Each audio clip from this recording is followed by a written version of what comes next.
Oke, sekarang kita coba bahas soal tentang jarak antara titik dengan bidang ya. Nah, panjang rusuk kubus ABCD EFGH adalah 6 cm.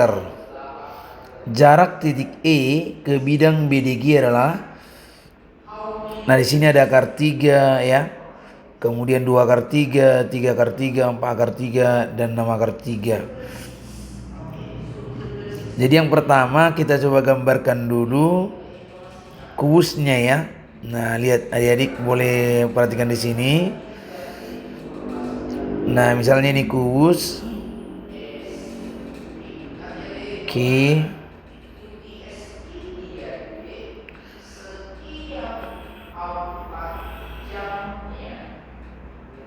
Oke ya, nih. Oke. Jadi kita misalkan ini titik A, B, C, D, E, F, G, H gitu ya.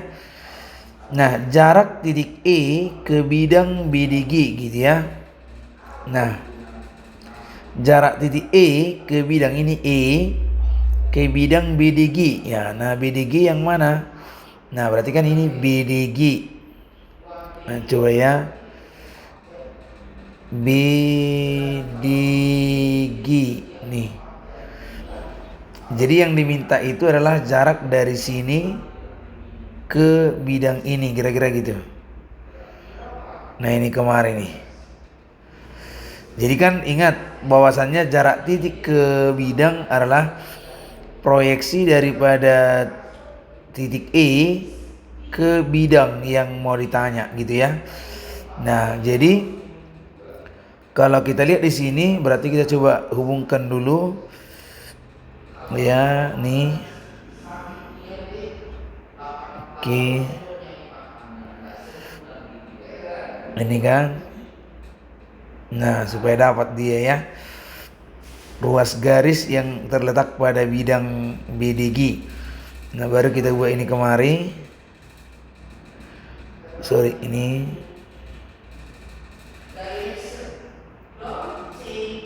Oke ya. Nah, berarti ini adalah tegak lurus gitu ya. Nah, kita misalkan di sini E aksen gitu. Nah, itulah proyeksinya. Jadi yang kita harus hubungkan adalah segitiga apa, kan gitu ya. Berarti yang harus kita hubungkan adalah segitiga ini. Kalau kita misalkan di sini O gitu, maka nama segitiga yang harus kita hubungkan itu adalah, nah kita buat dulu ya. Ini EO ya kan, baru ini. Jadi yang hijau ya. Nah, itu. Jadi berarti yang kita hubungkan adalah segitiga EOG gitu ya. Nah, ini dia. Seperti itu ya. Nah, ini tadi yang diminta. Kita misalkan seperti inilah ya. Berarti di sini, nah di sini tadi E aksen gitu ya. Di sini lah E, di sini lagi, di sini O gitu ya. Nah, berarti kita lihat panjang EU harus kita cari gitu kan. Panjang EU harus kita cari. Maka dari sini bisa kita lihat,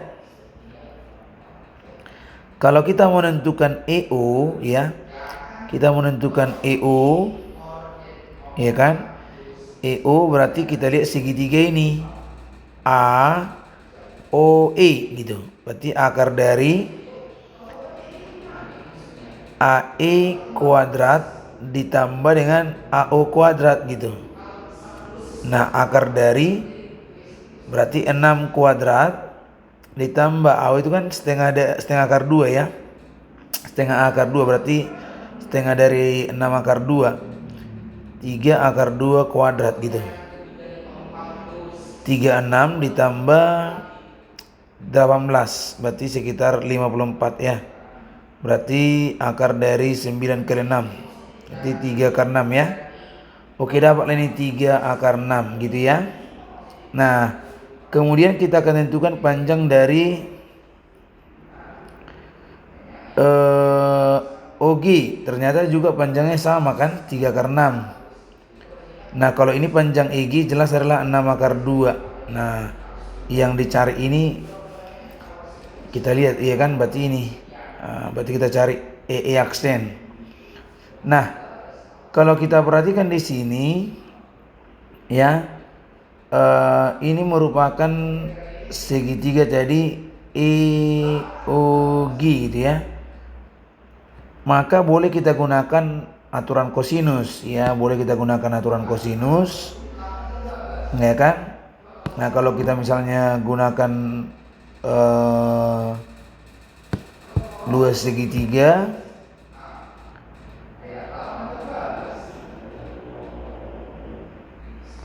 nah kalau kita misalnya menggunakan luas segitiga, berarti boleh kita cari luasnya yang OEG ini, berarti dari sini. Kita coba lihat ini adik-adik, berarti di sini bisa kita cari karena ini tinggi. Ini bisa jadi tinggi kan kemari. Nah, ini. Jadi tingginya itu.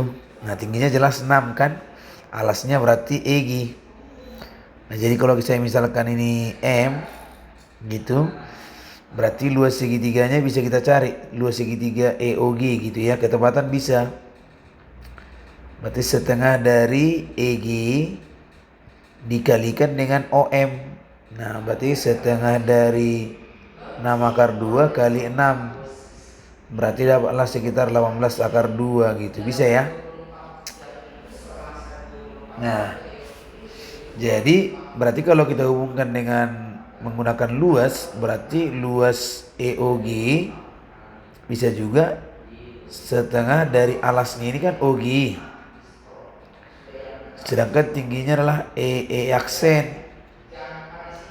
Jadi setengah dari OG tadi kan 3 akar 6 kali EE aksen. Berarti inilah sama dengan ini kan? Nah gitu. Jadi berarti 18 akar 2 kali setengah kali 3 akar 6 gitu. EE aksen gitu kan. Berarti kalau kita kalikan ini kemari, berarti dapat 36 akar 2 3 akar 6 EE aksen gitu ya. Berarti EE aksen itu adalah 36 akar 2 per 3 akar 6. Jadi kalau kita bagi ini berarti 12 akar 2 per akar 6. Ya kan? Nah, jadi kalau kita kalikan akar 6 per akar 6, jadi 12 per 6 akar dari 12. Jadi ini kalau kita coretkan 2. Nah, sedangkan ini berarti 2 akar 3. Jadi jawabannya 4 akar 3 gitu. Nah, seperti itu kira-kira. Jadi jawabannya 4 akar 3. Itulah kalau menggunakan luas ya. Kalau misalnya dia menggunakan aturan kosinus, maka kita harus tentukan di sini misalnya alfa. Nah, kalau kita misalkan di situ alfa, maka kita cari satu coba ya. Berarti cos alfa itu sama dengan apa? OG kuadrat ditambahkan dengan apa? EG kuadrat dikurangi dengan OE kuadrat gitu. Per 2 kali dari OG kali EG gitu. Ya. Berarti cos alfa sama dengan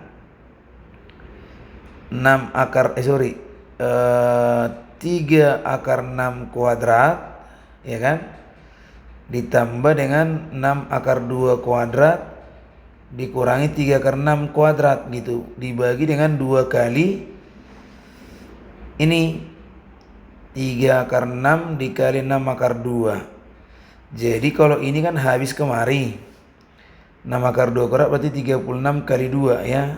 Oke, per 2 kali 3 6, berarti ini 36 akar 12. Berarti 72 per 36 kali 2 akar 3. Jadi ini kita coret aja, dapatlah 1 per akar 3. Kira-kira gitu. Itulah kosinus kan. Nah kalau kita mencari EE aksen, berarti gampang aja sebenarnya. Kita cari dulu apanya? Sinusnya. Karena kalau kita mau cari EE aksen itu hanya fokus mencari miring daripada ini, EG. EG kali sinus alfa gitu. Jadi karena kosinusnya tadi adalah 1 per akar 3, maka kita cari depan. Di depan berarti akar dari akar 3 kuadrat dikurangi dengan 1, maka dapatnya adalah akar 2. Gitu kan? Berarti sinus alfa adalah akar 2 per akar 3. Sehingga EE aksen itu adalah tadi EG 6 akar 2 ya. Berarti 6 akar 2 kali akar 2 per akar 3 gitu. Jadinya 12 per akar 3 atau 12 per akar 3 kali akar 3 per akar 3. 12 per 3 akar 3, 4 akar 3 bisa. Bisa ya. Nah boleh juga misalnya karena ini ketepatan adalah jarak dari E ke BDG, maka dia pasti sama dengan panjang dari diagonal ruang ini, dari panjang diagonal ruang kalau kita ingat ya ini kemari. Nah ya, jadi ini sebenarnya pas dari diagonal ruangnya. Jadi boleh kita gunakan dengan konsepnya, yaitu apa? EE aksen itu sama dengan 2 per 3 daripada panjang diagonal ruang, berarti AG ya. Nah EG ya. Nah ini EC ya, EC gitu. EC berarti 2 per 3 dari 6 akar 3. Maka ini bisa kita 2, maka jawabannya 2 kali 2 akar 3, 4 akar 3. Jadi 4 cara yang kita gunakan itu memiliki pemahaman yang sama. Nah jadi coba dipahami caranya, mudah-mudahan bisa dikuasai. Nah itu untuk soal yang pertama ya.